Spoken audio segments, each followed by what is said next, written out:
call the meeting to order today, December 1st, of the Senior Citizens Advisory Board. I believe we have 2 absent board members. Otherwise, I believe we have a quorum. Okay. My public comment then is that during this portion of the agenda it must be limited to matters... That is your, the announcement of the open meeting law. Oh. Item 2. Oh, okay. I thought that. Okay, announcement then is we are in compliance with the open meeting law. And to further extend that, the public comment during this portion of the agenda must be limited to matters on the agenda for action. If you wish to be heard, give your name for the record and the amount of discussion as well as the amount of time any single speaker is allowed may be limited.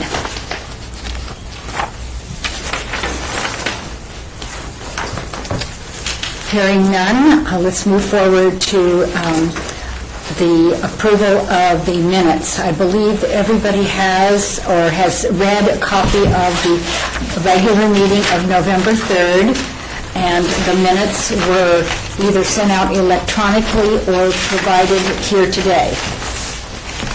I have a change. You have a change. Where's that, Mel? Number 7. Number 7. Yes. Karen Drury had volunteered last meeting, and her name was not included. Okay, so, and Drury. Okay. Any other change? I don't have a copy of the minutes. On item 6, the last line, my name is misspelled. Somebody might wonder one day whose item was. It's Dawn. You know, she gave me the review, but I was there, missed it. We'll read it. Zion. I read them at home on the computer, but I didn't print them. Mary Ellen is doing a quick skim. Yeah, I can't pull mine up on the computer. It said I had to purchase the software. So I'm thinking, Angelina, afterwards we could get her address and we could do hers also. Okay, that would be great.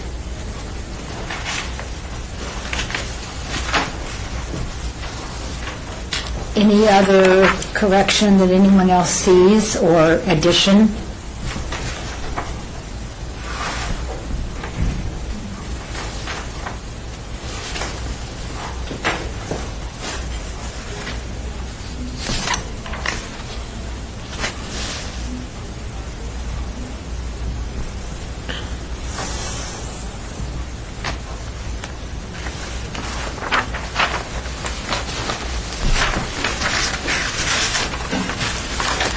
Mary Ellen, did you see anything that you want to comment on? Look quickly, so no. Okay, all right. So do I hear a motion? I move to accept the minutes As corrected? as corrected, yes. All in favor? Aye. All opposed? Hearing none, the minutes are approved. Well, then I'd like to present Karen Bredsworth from the Red Cross, and she has a presentation today for us on disaster preparedness for seniors. Great, thank you so much, and thank you to the board for inviting me to be here today. As you may know, the American Red Cross has been active for over 125 years, and providing disaster relief and disaster community education is a huge portion of what we do. I am the Community Disaster Education Program Coordinator for the Southern Nevada chapter, and we cover all of Clark County. We also cover Nye, Esmeralda, and Lincoln counties as well. And we actually respond to disasters on average of every 30 hours. Most of those disasters are residential fires. So as you can imagine, we are kept pretty busy.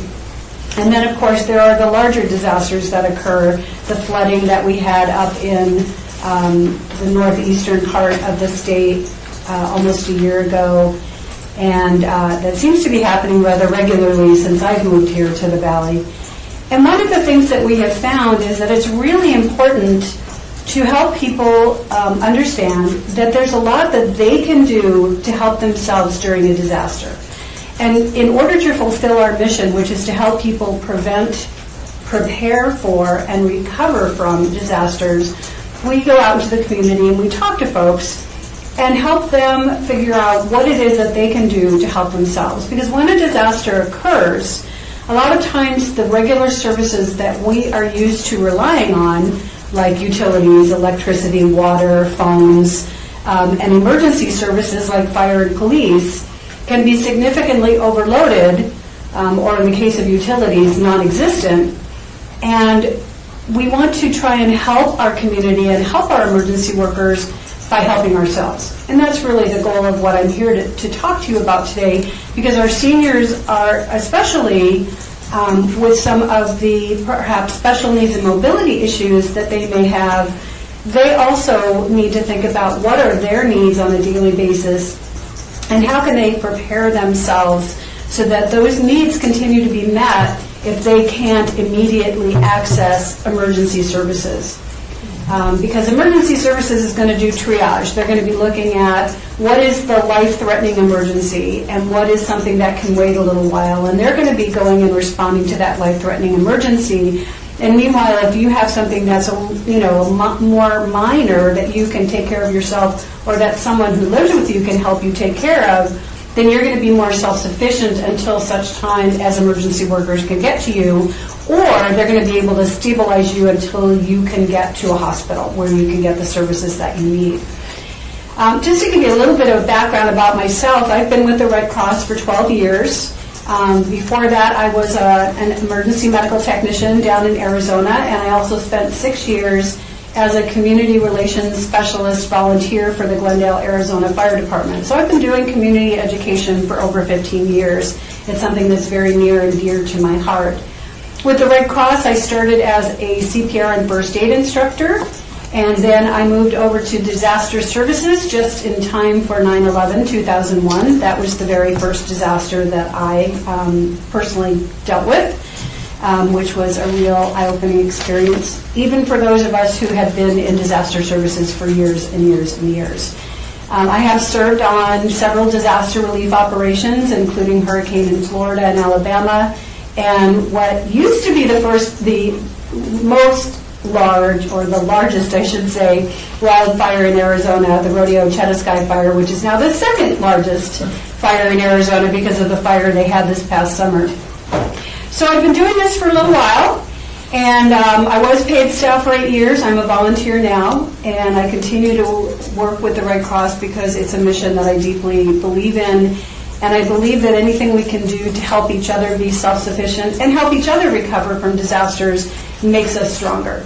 So what I'd like to do is pass out a booklet that I brought along that's called Disaster Preparedness for Seniors by Seniors, and it was actually written by a group of seniors who were affiliated with the Red Cross chapter up in Rochester, New York.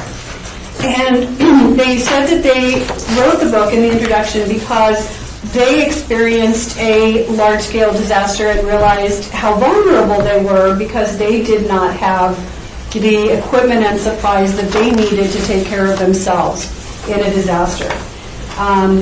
Similar to the fluke snowstorm that they had just this past October back east, where several people, or several 100,000 people, were without power for up to a week because it took that long for the utility companies to get to them because they were working so hard. There was so much damage that they had to overcome. What this booklet talks about are the things that you and all seniors and everybody can do to help themselves prepare for disasters. And the Red Cross made it as simple as possible by breaking it down into 3 steps, which is to get a kit, a disaster supplies kit, make a plan, your escape plan and your recovery plan, and then be informed. And being informed is as simple as attending something like this, where somebody gives you a presentation and gives you some information that you can then take home and read and hopefully take action on yourself. Being informed can also mean taking a CPR and first aid class. Having at least one person in your household who's trained in first aid and CPR can make a huge difference in a disaster if emergency services are not immediately available.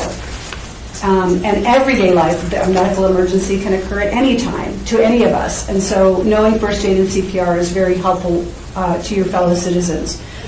Getting a kid is having extra supplies available, water, food, especially foods that you don't need a lot of preparation for, that don't require heating or cooking in any way, because if you don't have electricity or gas, you may not be able to heat them up, but you still are going to need to eat. So prepared soups, great things to have as part of your disaster supplies.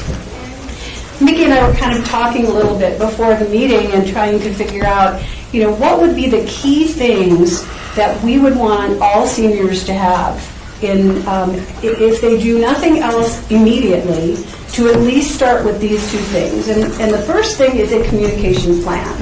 And that's part of that second step of make a plan. Know people around you who are aware that you're there, especially folks who live alone.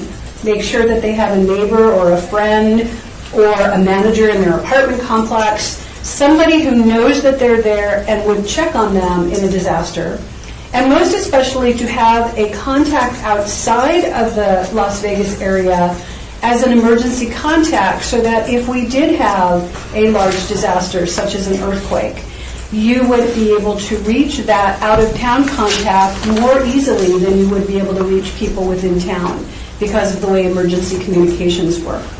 So having that emergency communications plan can really make a big difference in helping to protect seniors and helping to make sure that they get the services and assistance that they need in the event of a disaster. The second thing would be, what did we say was the second thing, Mickey? And now I can't remember. Oh, I just mentioned having the shoes underneath Yes. your bed so that Yes. you wouldn't cut your feet.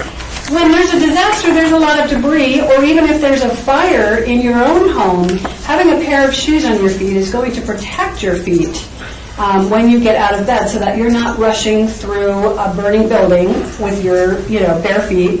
Or if there were an earthquake, there's going to be a lot of debris, there's going to be a lot of glass, there's going to be a lot of things on the floor that you could potentially step on and injure yourself. So having a good sturdy pair of shoes next to your bed at night that you could easily slip on, so that when you escape from your home, you protect your feet, because our hands and our feet are really critical to our being able to do things in our environment. And so that would just really help you protect yourself very nicely. Yes, sir? What I found that was an opportune thing to have, I was involved in 2 or 3 fires in small building, large building, and also up in the upper part of Los Angeles County. A blanket, you wet the blanket down, you can run through a room a lot easier than trying to run through a room with no protection, or run outside with all the fire around you. The heat, you can't imagine how much that heat jumps. Yeah. During a fire, it's really important to be able to crawl low under smoke if you can. But again, some seniors may not have the mobility to be able to do that. So trying to stay as low as possible is a great thing. Also, having 2 ways out of every room is very important, because the fire might be right on the other side of your bedroom door, so you may not be able to go that way. So if you have a window, you may have to try and get out that window. Again, looking at your own mobility, though, you may find that getting out that window may not be an option for you, but you can't go through the fire on the other side of the door. That's going to be a situation where you're going to want to take that blanket or a wet towel and stuff it under the door where the gap is to keep smoke from coming through. And then you're going to want to have something that you can wave out the window so that you can let the fire department know that you are trapped in that room. Whistles are great to have. A white towel or a white handkerchief are great to have. We don't really want you to put yourself at risk because we civilians are really not designed to be able to go through fire. That's why firefighters wear all that wonderful equipment that they do. I would hate for somebody to get injured thinking that they can get through a fire. You don't know how far that fire extends on the other side. You're only seeing this end of the fire. You're not seeing how far the fire goes. And the smoke, the toxic gases will overcome you long before the fire burns you. And once you go down, if nobody knows you're in there, it's going to be harder for firefighters to come in there and rescue you. So knowing 2 ways out of every room in your living space is really critical to being able to respond to something like a fire, something that occurs right there in your dwelling. But then part of your escape plan also needs to look at a larger scale disaster. So let's say you were here when an earthquake happened and it turned out that you weren't able to get back home because your neighborhood was impacted. So what would you do? Where would you go? How would you know where a shelter was? Things like that. So that's the second part of your planning, is to be able to know what you would do if a disaster prevented you from returning home.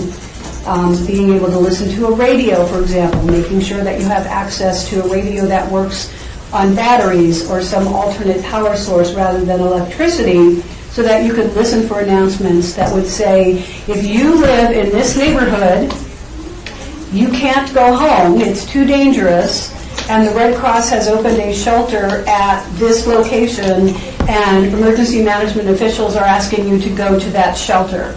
Because at that shelter, you are going to be able to register so that your family will be able to find out if you're okay.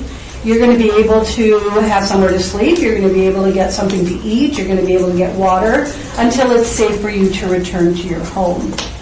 So making sure you have those 2 plans is really important. And then, trying to build up your disaster supplies kit beyond food and water, having a flashlight, having that battery-powered radio, thinking about the things you need in your daily life, and including anyone in your life who perhaps is part of your daily care.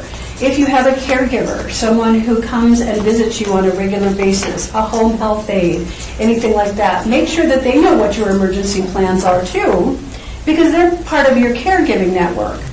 And the other booklet that I brought along goes into a little bit more detail for people who have special needs, disabilities, who may need more assistance during a disaster than some people who don't have mobility issues. So somebody who uses oxygen, somebody who has any kind of medical equipment, they're still going to have those needs during a disaster. And so including planning for those items as part of your plan is really important. That's kind of a really quick overview of disaster planning for seniors. One of the things that I would really like to call upon the members of the Senior Citizens Advisory Board is to ask if you can go back to your wards, and when you are talking to seniors and talking to senior groups and maybe visiting housing developments that are for seniors, if you would let them know that the Red Cross can provide them with this type of information. We can do presentations. There's no charge for it. There's no charge for these materials. We come out. We can even bring a sample disaster supplies kit so they can see what goes in it. And talk to them a little bit about putting something together that hopefully doesn't cost them a lot. Because we do know that in today's economy, a lot of people are on a crunched budget. And a lot of the things that go into an emergency supplies kit may be things that they have duplicates of around the house, that they could easily take a duffel bag or something with wheels and put those in there and start building their kit little by little. It's not something that has to be done all at once. so that it's not an economic drain on any family. If you could do that for the Red Cross, if you could let people know that we are available to come out into the community to help them be safer, that strengthens them, and it also strengthens our community, and it helps support our emergency management division, it helps support our firefighters, and it helps support our police officers. Because during a disaster, they're going to be really, really busy, and if we can do things to help take care of ourselves and sustain ourselves, that enables them to focus on the most critical needs at the time. And just, I've been involved with the Red Cross now for probably 30 years, on and off. But my wife and I, both of us, have been instructors. And we were at a meeting with Karen not too long ago, and we were talking about this specific issue, and that was why I wanted her to come, because I would like to go out to the different residential councils and so on for their monthly meetings and put on maybe a 15-minute presentation to help them. And with a meeting like she has just described, it would, or a presentation, it would key in on the needs of these people that are like us, that have special needs perhaps. And that was the reason I wanted her to come, and she was available to do that, as am I and my wife, and we have several others who would be available to go out. I wanted to ask a couple of questions. Yes. Your presentations, how detailed are they? You know, it really depends on the needs of the group that we're presenting to. We can do anything from 15 minutes, like I did, which is just a really quick overview, to an hour, hour and a half, which goes into more detail, because that's where I bring the disaster supplies kit and I show and I talk. We actually get into what important papers they need to have copies of in their disaster supplies kit so that they can start the recovery process as soon as possible after a disaster occurs. If it's a group that has special needs, we can get more into how do you arrange with your oxygen company, how do you get backup, how do you make sure that you keep the tank safe if there's a disaster, what, do you need to prevent it from falling over during an earthquake, do you need to make sure it's attached to your wall, things like that. So we can really get into as much detail as needed for that particular group and their meeting needs. I have a subsequent question, because one of the things that I was thinking is, besides the issue of just going in and doing a class, I think that's a great idea, for the senior councils.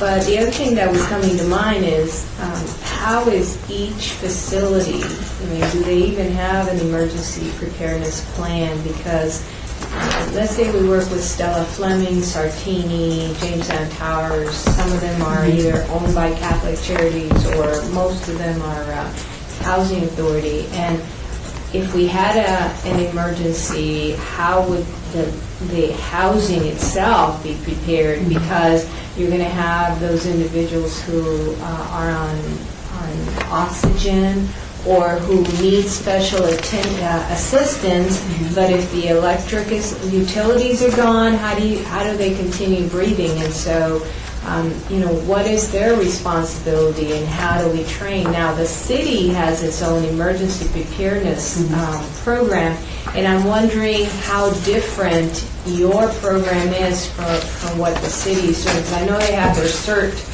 that this is the long term, those 6 weeks or 8 weeks, 2 hours a week kind of thing, versus they might have also the shorter presentations. And I'm just wondering if you're part of that team that meets from all the counties and cities and health districts. Technically, we are. I've had the CERT training as well as the other training, and it goes into a lot of things that really wouldn't be applicable to the senior community, like dragging people out of burning buildings and this type of thing. That's your CERT. That's a CERT program. And what we would like to do is, if we could go in and make a presentation and get everybody in this unit to do 2 or 3 things, that would be great. I think it's a great idea. And so far as working with the buildings, I'm sure that we could work something out To answer your question, Maria, I have given presentations at some of the facilities that like the ones you mentioned, and talk to the staff about things that they can do. And I actually do a blog with a property management software company talking about different things that property managers need to address to help prepare their properties and their tenants for disasters. So, it really depends on what the licensing agency for those facilities require them to have as far as an emergency plan. But we can certainly help talk to them about ways that they can fulfill that plan. So, it just depends on what those licensing agencies require of them. But we also have a free online program called ReadyRating.org, where any type of facility can go into ReadyRating.org and they can actually measure their own disaster readiness and put together a plan that goes into their own database that they can then print off so that they can actually take it with them off-site, so they have like almost a continuity of operations plan. Sure. And they can do that online, and it doesn't have to be done all at once. They can do a little at a time, and then it will actually tell them, okay, you need to work a little bit on this area, or you need to work a little bit on that area. It asks them what kind of supplies they have if their staff should happen to get stranded due to a disaster and have to shelter in place at the facility. So there are lots of things that the Red Cross can do that are more targeted to the staff as opposed to the residents. And it just depends. And again, that's where, when we get a request for a presentation, the questions that I ask are, who is the audience? Who is it that I'm talking to? Because if it's a business looking to put together their response plan, they're going to get a different presentation than I want to put together a presentation for the seniors who live in my housing development. And we look very specifically at their individual needs to make sure that we can help target those needs and answer those questions for them. Okay. So, I did not hear what the website was that you referred us to. Okay, it's called Ready, READY, rating, RATING.org. All right. Thank you. You're very welcome. and that's for the facility itself, to rate itself? That would be for the facility or a business to rate themselves. Okay. And then, of course, there's lots of information that's available to the public at our website, which is redcross.org. And as you were talking about CERT, CERT is a great program. It's the Citizens Emergency Response Team, and they are trained to work together on things like light search and rescue, medical situations, first aid and CPR, so that they can serve as a core response team within their neighborhood or facility. So that way, when those emergency workers are being delayed, you have some people who have some basic training who can actually serve as some of those needs. It's certainly something that somebody who is relatively physically fit. Oh, yeah, and I wasn't really thinking Yeah. of that one, because I know, for example, Sun City, they have been working very diligently to all the residents, and especially their security team. They've been assessing, developing a plan on how to assess who's living where, so that they know what the needs are for each of the individuals.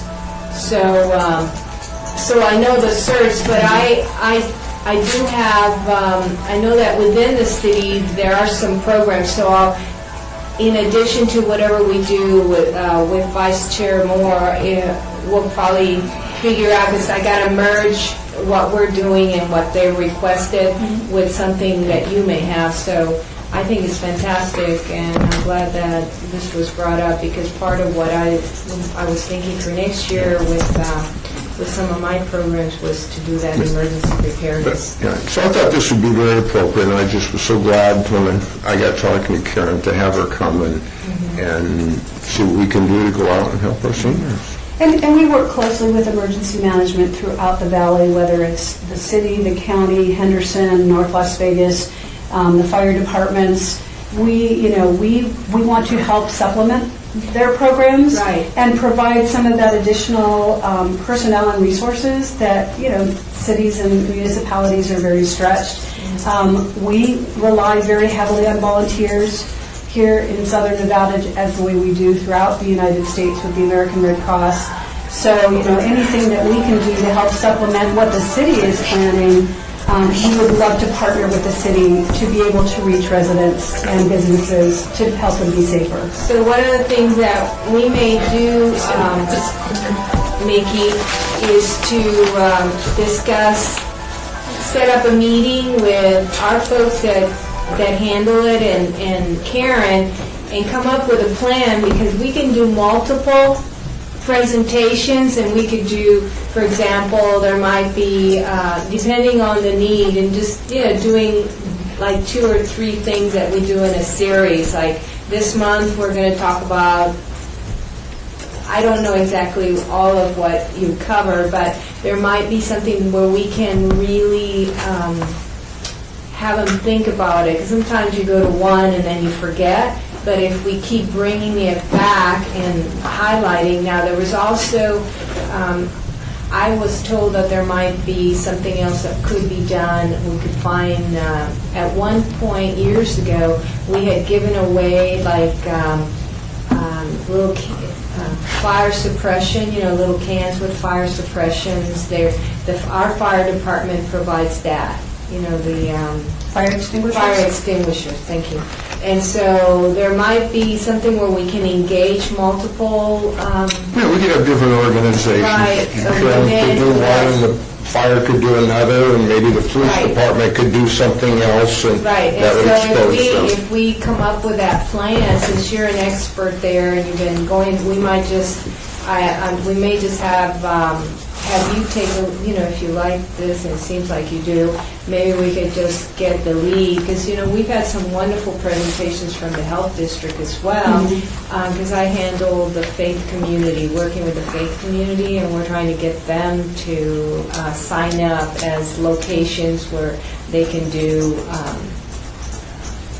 the disaster, I don't know what you call the points, but where we can just do the triage or whatever needs to be done at those facilities that have big sanctuaries or places where people can sit and these things could take place. So we could probably coordinate it not only with them, but I could take you also and work with some of my other programs. So. I would be glad to do that, but everything I think needs to be coordinated with you so we don't have a duplication of services, or we're not trying to schedule things, 3 meetings for this No, we'll Thursday and just do something else. So. one meet. What I'd like to do is set up a meeting with different folks and within with the city and then with Karen, and just to kind of go over. So You set it up, we'll be there.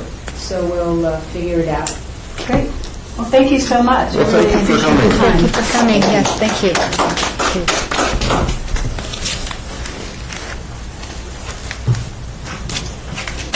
All right, then we're moving along in our agenda is for a possible action on adjustment to meeting frequency and bylaw amendments. Now, last time we met, and you should have a copy of the changes to the bylaws and Article 5 meetings. Everybody have one? Second page. The first is talking about commencing in 2012, and each year thereafter, regular meetings shall be held in accordance with a meeting schedule that has been adopted by the board at the meeting held in the previous calendar year. So that allows us to, at the end of the year, i.e. right now, we can set a schedule for when we're going to meet next year. So that's the change in Section A, and then Section E. It's very long and lengthy, and it's supposed to tighten up things and make it easier, but the liaison shall be responsible for working with the chairperson and vice chair to develop all of the correspondence, etc. all other functions relating to board meetings, including the arranging of meeting sites, compliance with the open meeting law, agendas, postings, and keeping and maintaining of the minutes and associated records shall be the responsibility of the city clerk's office. So that's a large change there. And then last would be Section 7, that we can change our bylaws by a majority of the entire membership, provided that in each case at least 20 days written notice of the proposed amendment has been provided to the board members, which is what we did last month, is we provided it, so it's been over 20 days. So that, I believe we need a motion on action to accept the bylaws as revised. I would move that we accept the bylaws as revised. All those in favor? Aye. All those opposed? Hearing none, then the motion has passed. And then I would need a motion, or we would need a motion on our meeting calendar, which regarding the city's move to the new facility, we won't be meeting in January or February. We would meet March 1st, May 3rd, July 12th, September 6th, October 4th, November 1 of 2012, which would give us the flexibility to be able to go out to the housing/community services and do other presentations as we've so discussed. Maria? I'd just like to add that these are our formal meetings, but if we keep the other meetings, like if we go to the housing and we do presentations out there, we can't have more than three members at those meetings. Correct. Because this is an open meeting. There's requirements, so anything above 3 would then mean that we had to post it. Yeah. And so knowing that, then we would coordinate amongst ourselves so that we would have the event covered, but we would not all be there. Only So the that three. means that, so what that means is that when we do these other training, only 3 of you would need to show up at that. That's all. Okay. So we'll just take turns. Yeah, and coordinate. So I need a motion to accept the schedule for, I guess I don't, it's just a review of the schedule, it says. So I get, Well, I think that was a mistake, that we should have had that as for review. okay. Is All right, that okay? Even if it's not written, because we do have to adopt the schedule. That's part of what we had talked about. Or does it? well, number 6 does say Number that 6 does. adjustment to the meeting frequency, but that's in the bylaws. Thank you. Right. Do you think that will be a problem, that we didn't post it that way?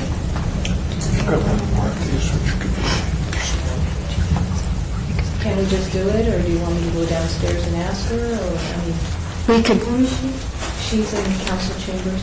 we can go on out of sequence and then to come back. Let me go in there and ask her. Let me go after us. We could trail this item and go to the next. Yes, okay, we can do that. All right, then let's move on to item number 8, which is a report on June 22 up-and-coming holiday event. Mel, how's it going? At the moment, it's going quite well. Good. The biggest problem is guessing what the weather's going to be. That is going to be a problem. It's going to be held outside since we do not have a venue. And I'm tired of begging for venues. So- I think we need to take a break because he has to walk out with her. I don't want to buy four. Yeah, Actually, we did have. yeah, we're okay. It's all right. But, so, If the weather is a problem, are we going to the North Pole? Well, last year it was in the sun. It was lovely, It yeah. was very nice. So, And if it's anywhere in the area of the weather last year, it really wasn't bad. okay, but you have, I know the ladies work very hard down there. There's enough food that's been To procured. be enough food, we have between 35 and 50 turkeys to give away. Okay. So those are the giveaways. One of the churches donated 50 turkeys. Okay. They thought it was for Thanksgiving, but we put it aside to give to 50 people. Okay. All right, great. And you're still doing the jogged seating at 11 and 1? 11 and 1. Okay. Last year, we had about 220 people show up. Okay. And what day will that be? December 16th, Friday. And it will be at the site of June 22. It will be in the courtyard. In the courtyard. Yeah. Right.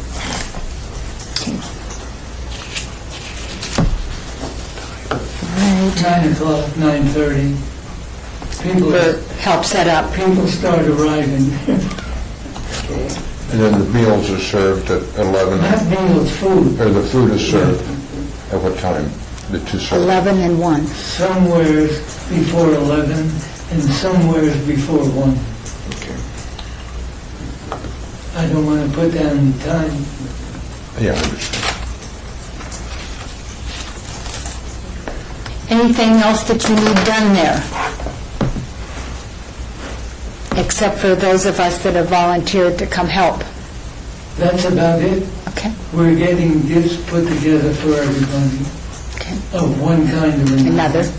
And hopefully, we'll have enough food to cover everybody. Okay. Can I ask a question? Yes. What are you going to do if it's really bad weather? I mean, what's the backup plan?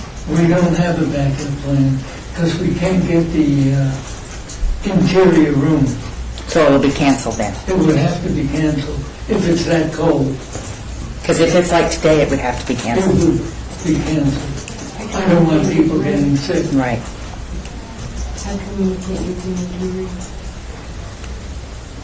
You'll have to ask the city, whoever's controlling that room. Leslie asked for it about 5 times. She was turned down. I don't know what's going to happen in there, or what's more important. The city has a strange way of working with seniors. I've said that for 10 years, and I don't take it back. Do they have something scheduled for that room? I don't know what's scheduled at this moment. I mean, I wondered if it would do any good to contact or council people about it. Well, I think that something has to be done because you have to have a backup plan. You can't just No, I know. wing it. And if the room is booked, then that would be nice to know and who's in it. Yeah. And if not, then that should be reserved for that event. Unfortunately, Leslie wasn't in the last 2 days, and I asked her to check it. And help me out, who's the council person for that ward? Coffin, he hasn't even given us anything, mentioned anything, come down and introduce himself. I'm writing him off. Really? Well, possibly, and I'm not making an excuse because I'm new to the group, but maybe he has not been educated on what the Ju-22 is. I know that. And possibly it would be nice if whoever is representing his ward took him over and introduced him to Leslie, like you guys took me and introduced me, and then he could have some understanding of what's going on. I don't know. I mean, I think somehow that should be opened up so he knows what's going on and what the group's about. Who's the representative from his area on the board? Is it Bob? No. Who is Frank? representative? It's Frank. It's Fran? The appointment Yeah, for Councilman Kaufman. Kaufman is Frank Wu. Okay. Friend, you are the representative from Coffin. What was Gary Reese before? Just as a sidelight, if that room is being used, and we're using the patio, and the weather is fine, and everything is perfect, it still might be nice to know who's going to be in that room. Are they having a gathering Yeah. of 12 people, or is there going to be 200 people that are going to be showing up? Because logistically, that may be a problem, too. So let me ask Maria a Are you question. talking about a Friday?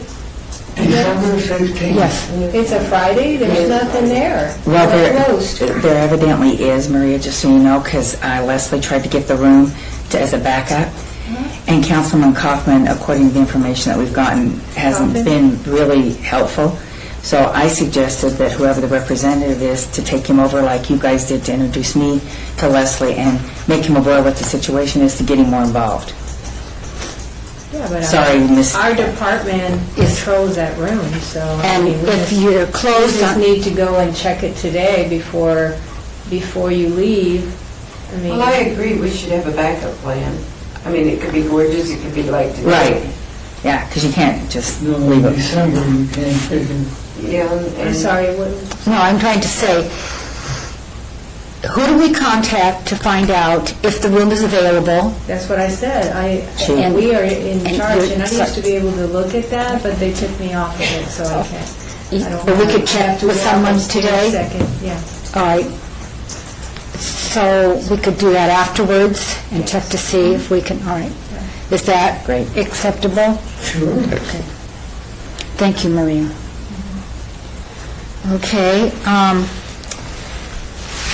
I know possible food drives, I reported last month, and it's still status quo that I have in plan to do some food drives for G22 after the first of the year out at Veterans Memorial Leisure Services Center, somewhere mid-January and mid-February, so that we can target the Valentine, have a heart, give a heart kind of concept. So that's still on go. Somebody else been working on something? There was a, did I hear it? There's a neighborhood that at the end of the year during Christmas adopts an organization with their food drive, and I connected Leslie and the gentleman Okay. together. Okay. So I don't know how much collection they'll do, but it's within, I think it's a Ward 6 neighborhood that's doing that. It's called I'll have to give you the name, I can't remember. It's a food drive. His name is David Horn, and I'm trying to call him. Yeah, I remember the Four Horns, email, But yeah. it's not Four Horns. Any other reports along that area? Okay. And Maria, do you want to take the next one, the pre-retirement? Pre-retirement, we've been doing pre-retirement seminars. We did them in November, and we're doing one tonight. And I must say that other than Ward 4 that we did in Sun City and the Durango Hills Community Center, and also in Ward 6 at the Community Center, those are our most successful ones that we've had. And the remainder ones have been less than successful. So maybe we have to look at a different time. Right now, we're doing it from 6 to 8. I think that could be a hindrance, even though we're attracting those individuals who haven't retired but need information about Medicare and about Social Security. We have not been successful in getting them to come and listen to us. So the next pilot that we'll do, the next sessions, may be to change him to a different time.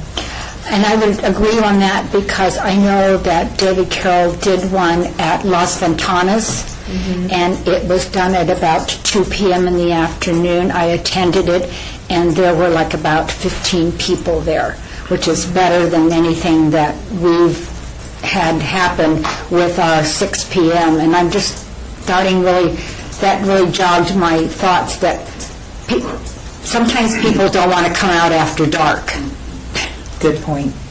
you know, If they were, after work, and so, What is So it? anyway, we might just do that.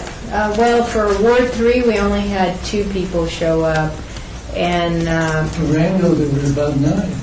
there were about 10 there. And then we had 32 in the Sunset. that was one. huge. That one was really huge, and that's because councilmen had opportunities to promote it at a forum that he went one day. He did it on TV as well, and he had something else. So he's done quite a few, he did a lot of promotion. And that makes a difference, whether a councilman will do some type of promotion or not. The other is if we could get that TV coverage, and I'm still working on that, and once I get to the right key, I think this is very important. I'd like to continue and just modify the times and see how we do on that, and then see if we can get our council people to help us drive it. Okay, So, other than that. thank you. All right. I think we need to go back then to item number 7, which is our actual 2012 meeting schedule.